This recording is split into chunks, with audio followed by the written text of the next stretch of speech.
शुक्रिया चेयरमैन साहब। आप हाउस में आप बोले शायद आप नहीं, वो चेयरमैन जरा देख रहे हैं। शुरू करूं चेयरमैन साहब, इजाजत है? इजाजत है चेयरमैन साहब। बिस्मिल्लाहिर्रहमानिर्रहीम। आज मैं समझती हूँ हम सारे यहाँ मौजूद हैं, पूरे मुल्क की तवज्जो मबजूल है इतने इस अहम आज यहाँ जो लेजिस्लेशन पास होनी है ऐवान में। और मैं एक बात ज़रूर कहूँगी, मैंने अपोजिशन के पार्लियामेंट्री लीडर बैरिस्टर साहब की बातें सुनी और हमने उनको बसद एहतराम ना सिर्फ सुना पर इस कमेटी में शमूलियत की दावत दी थी।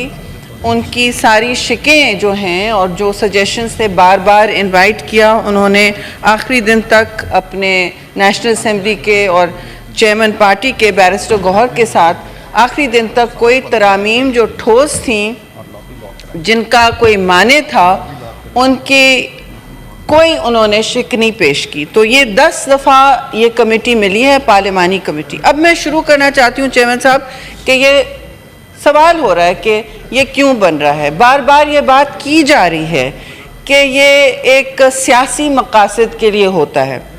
तो पहली बात तो मैं ये कहूँगी कि मैं पाकिस्तान पीपल्स पार्टी से ताल्लुक़ रखती हूँ और एक अदना कारकुन ज़रूर हूँ, लेकिन इस वक्त मुझ पर एक ज़िम्मेदारी ज़रूर है ये कौम और इस ऐवान को याद दिलाने की कि पाकिस्तान पीपल्स पार्टी ने इस आइन की बुनियाद रखी और कंसेंसस और शराकतदारी से रखी 1973 के आइन की। उसके बाद 18वीं तरमीम के ज़रिए वफाक को बचाने का एक पूरा ढांचा और मंसूबा पेश किया और आज उसी तसलसल में मीसाक़ जमहूरियत के तसलसल में उसकी लेगेसी और उसकी मीरास में जो शहीद मोहतरमा का ख्वाब था, इस वक्त मियाँ मोहम्मद नवाज शरीफ का भी ख्वाब था, उसकी आप जानते हैं चेयरमैन साहब 70 से 80% शिकें हमने यकीनी बनाई, 18वीं तरमीम के ज़रिए यकीनी बनाई। और उस अमल में भी पीपल्स पार्टी ने पहल की, अपने सारे दोस्तों को जोमा को साथ लेके चले और एक तवील एक्सरसाइज के ज़रिए ये किया। आज जो हम करने जा रहे हैं कोई हमला नहीं है, बार बार कहा जा रहा है हमला है।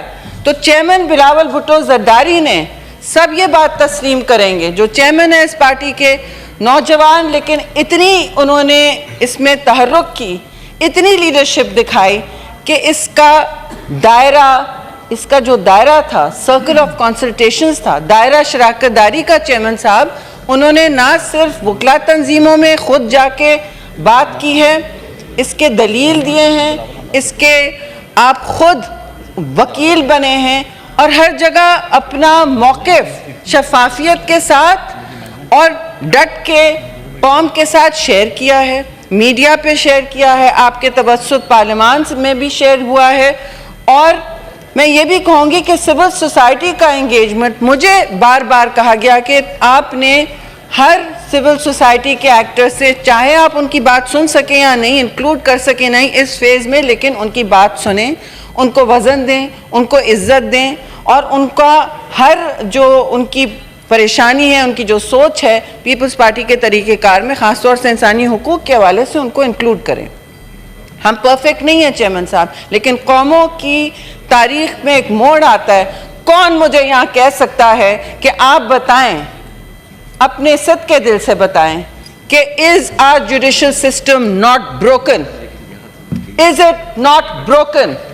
Please tell me if that is not something you can से।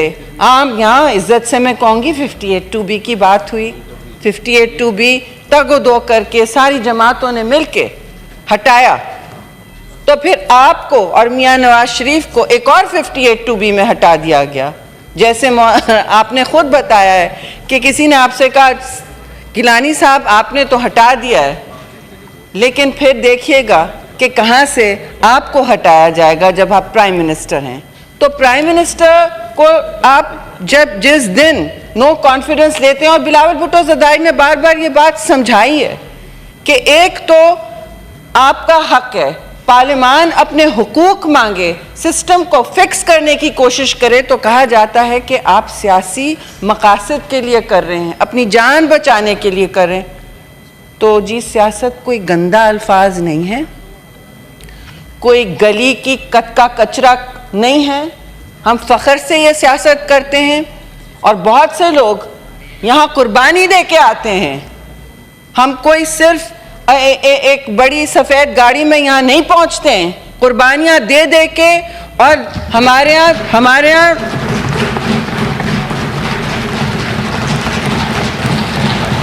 कुर्बानियाँ दे के, शेरी बाजी अभी बोलेंगी, कुर्बानियाँ दे दे के हम पहुँचते हैं। बिल्कुल। तो आप बताएं मुझे कि हमें हक़ ये नहीं है कि पार्लियामान अपने इख्तियारात को यकीनी बनाने के लिए आपके शफाफी अंदाज में कानून साजी करें? ये कोई बार बार कहा जा रहा है काला सांप था, देखिए जी नाक था, तो हम नाक के सामने बीन नहीं बजाते, हम काले या सफ़ेद नाक के सामने बीन नहीं बजाते। हम पाकिस्तान पीपल्स पार्टी से हैं, हम उसे वहीं ख़त्म करते हैं जी। काला नाक ख़त्म किया गया, अगर था तो वो ख़त्म किया गया, ये कोई बात नहीं होती जी। तामीरी बात करें, मुल्क के हालात देखें, आपने इसे जोड़ना है या तकसीम करना है, आपने इसे तोड़ना है या तामीर करना है। तो मेरा आपसे ये कहना है कि क्यों पाकिस्तान पीपल्स पार्टी ने इसे बार बार इसको इतनी लीडरशिप दिखाई कि मैं नहीं समझती कि बहुत सारे लोग इसमें, हर दोस्त ने अनथक मेहनत की है, लेकिन जो लीडरशिप मैं समझती हूँ चेयरमैन बिलावल भुट्टो ज़रदारी ने दिखाई है, मैं समझती हूँ कोई और नहीं दिखाया था इस वक्त। कोई सियासी वैक्यूम नहीं छोड़ा इसमें कि सियासी लीडरशिप करे, इसमें तरामीम करे शफाफियत के साथ। अब मैं ये बताऊंगी, देखिए पहला अप्रैल डॉक्टर साहब तो मोहतरम है, हमारे साथ हैं, वो बेशक करें। देखिए चेयरमैन साहब, इसमें जो लड़ाई लड़ी गई है, सियासी लड़ाई जो लड़ी गई है, वो ये है कि फेडरल गवर्नमेंट, फेडरल हर चीज़ फेडरेशन में क्या होती है। देखिए ये वफाक की जो पूरी जंजीर है वो पीपल्स पार्टी का आइन रहा है। जब ईस्ट पाकिस्तान आपसे अलग हुआ, सकूत ढाका हुआ, उसके बाद ये सेनेट आई वजूद में। ये सेनेट सकूत ढाका के बाद वजूद में आई कि नहीं चेयरमैन साहब, बचाने आपके वफाक को, कि कोई सूबा फिर सर उठा के ये ना कहे कि हमारे हुकूक सल्ब हुए। अभी भी इन हालात में भी सूबों के हुकूक सल्ब होते हैं। मैं बब्बांगे दल कहूँगी, होते हैं, क्योंकि ये परफेक्ट डेमोक्रेसी नहीं है, ना हम परफेक्ट हैं, ना हम फरिश्ते हैं, लेकिन हम इस तरफ आपके सामने सर झुका के अवाम के सामने कोशिश करते हैं। लेकिन हमारे हुकूक हमसे ना लें, सूबों के हुकूक जब आएंगे एज रिप्रेजेंटेड, नुमाइंदा हुकूक, जो पाकिस्तान पीपल्स पार्टी का मौक़िफ़ है, और जो शफाफियत के साथ आएंगे और जजेस की तकर्रुरी में पार्लियामान का हाथ होगा, तो आप मुझे बताएं ये कहाँ से असॉल्ट है जुडिशरी पे या कोर्ट पे? बहुत से मसाइल उठते हैं सर, चेंजेस में बहुत से आप बैरिस्टर साहब ने 18 मिनट बात की, मैं 10 करूँगी। Thank you sir. तो बहुत से मसाइल उठते हैं, बहुत से मसाइल उठते हैं, लेकिन आपने एक पार्लियामेंट्री कमेटी बनाई, दोनों हाउसेस की पार्लियामेंट्री कमेटी बनाई, जिनमें सारे पार्लियामानी लीडर मौजूद थे। वहाँ आप आके, थैंक यू, बहुत थैंक यू डॉक्टर साहब, वहाँ आके आप अपनी अपनी गुजारिशात ठोस पेश करते। यही हुस्न है जमहूरियत का, आप इसीलिए इलेक्ट होके आते हैं, इसीलिए इलेक्ट होके आते हैं।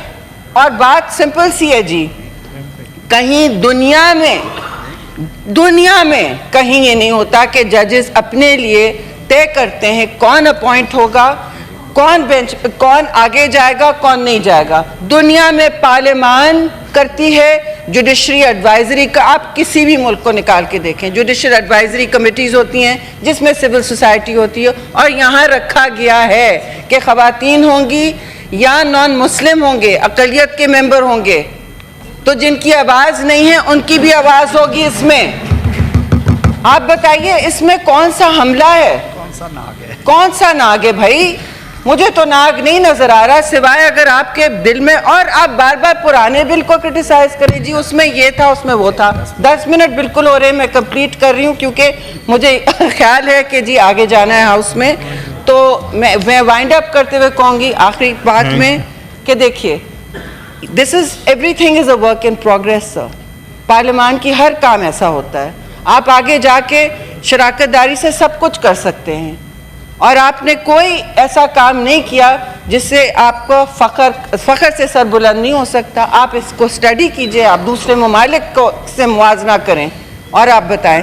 फिर मैं आखिर में शुक्रिया अदा करूंगी आपका भी चेयरमैन साहब, यहाँ मेरे सारे कॉलीग्स हैं, सीनियर जूनियर हर किस्म के बैठे हैं, सब ने बहुत मेहनत की है इसमें, और ख़ास तौर से चेयरमैन बिलावल भुट्टो ज़रदारी साहब और प्राइम मिनिस्टर जिन्होंने सुबह शाम हमारे सवाल जवाब और हमारी जितनी भी सिफारिशात हैं उनको बर्दाश्त किया। मौलाना साहब तो जाहिर है हमारे साथ आए हैं और उन्होंने जो तरामीम पेश की हैं वो भी सराखों पर, लेकिन बेहतर होता कि पीटीआई भी एज अ पार्लियामेंट्री पार्टी सब कुछ अपनी सिफारिशात लेके आती, इसीलिए हम पार्लियामान में। Thank you very much.